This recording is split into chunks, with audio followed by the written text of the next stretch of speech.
generation is close to the end. It's obvious that many developers are preparing for the next generation, which will be the PlayStation 5 and maybe the Xbox 2. Within the last few years, and really just the last year overall, discussion, rumors, and leaks have started to ramp up. The most recent leak is coming via Marcus Sellers, who has a very rocky reputation as a quote-unquote insider. But anyway, he claims that PlayStation 5 dev kits went out early this year to third-party developers. And following this tweet, the internet exploded as signs that the PlayStation 5 is close. Personally, again, the source of this leak is very questionable. What I will say is that it would make sense that some of the big third-party companies are getting dev kits in order to get ready for the next generation, hopefully being a little bit more prepared than they were with the Xbox One and PlayStation 4. But it's also been reported that in 2012, the PS4 dev kits were sent out, about 2 years ahead of the console's launch. Analysts believe the PlayStation 5 is coming in either 2019 or 2020. Michael Pachter, who's a gaming analyst for Wedbush Securities, believes 2019, saying, "My expectation that is that it's not coming out in 2018.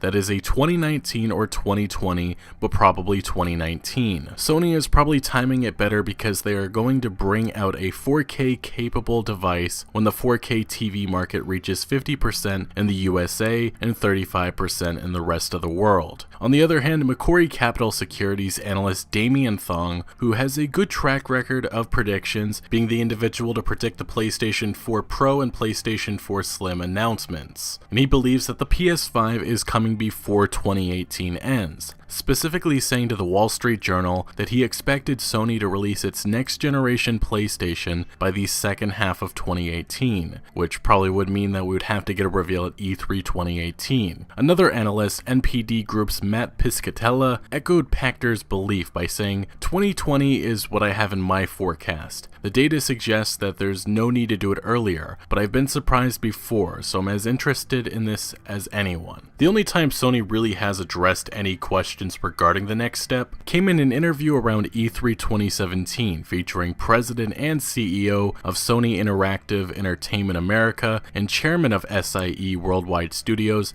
Sean Layden, who was asked directly when would the PlayStation 5 come about, and simply he answered that it will probably be some time. Some other interesting news that broke just the other day is a Sony patent that's recently been granted by the United States Patent and Trademark Office, and it reveals that Sony is working on backward compatibility features for a new system, which is safe to say, the PlayStation 5. Being that backwards compatibility was probably one of the biggest missteps that Sony had with the PlayStation 4, it looks like they're not going to make that mistake again. It probably will be some time until we hear gaming companies openly discuss this next generation, but it has started. CD Projekt Red, developers of the Witcher franchise, who is currently working on Cyberpunk 2077 that is reportedly set to be shown at E3 2018, mentioned recently in a presentation that the game would feature rich, true-to-life visuals built on the current and next-generation technology, possibly hinting that the game will be a cross-generation title. I reported back in January that an inside source at Sony had claimed that they received an early tech demo of the game, so this may make a little more sense if CD Projekt Red is working with Sony and maybe even Microsoft to have the game ready for when the PlayStation 5 and maybe the Xbox 2 comes about. Based on Polish government documents that were filed around last year, right now the indication is that Cyberpunk 2077 will be ready by mid-2019, which supports rumors that this will be a cross-generation title if the 2019-2020 PlayStation 5 release date window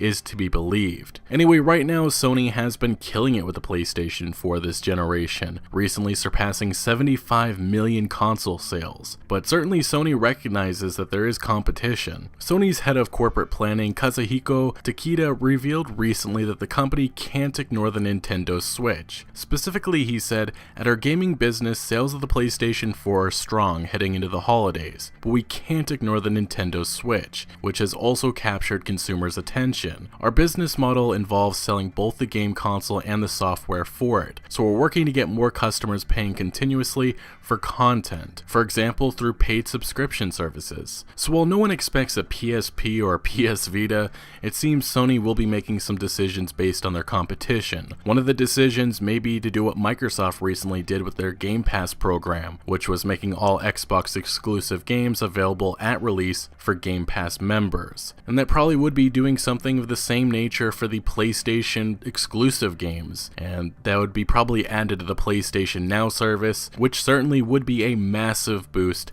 to paid subscriptions. Either way, the PlayStation 5 is coming sooner than most probably expected. Do I think 2018? No, but my best guess is on 2020. There was a 6-year gap in between the PlayStation and the PS2, with another 6 years before the PlayStation 3's release in 2006. Then about 7 years later, the PlayStation 4 came about, and right now if 2020 is the year for the PlayStation 5, it fits pretty good with how long these generations typically last. But what we do know for sure is that the PlayStation 5 is indeed in active development. How far along into development, we don't know. And for now though, we'll have to ponder what this next generation may or may not feature. Anyway guys, what is some of your predictions and expectations with the next generation of consoles? Let me know your thoughts in the comment section below. But thank you for watching, make sure to leave a like if you did enjoy this video or found any informative value, and consider subscribing for more videos like this, and I'll see you later.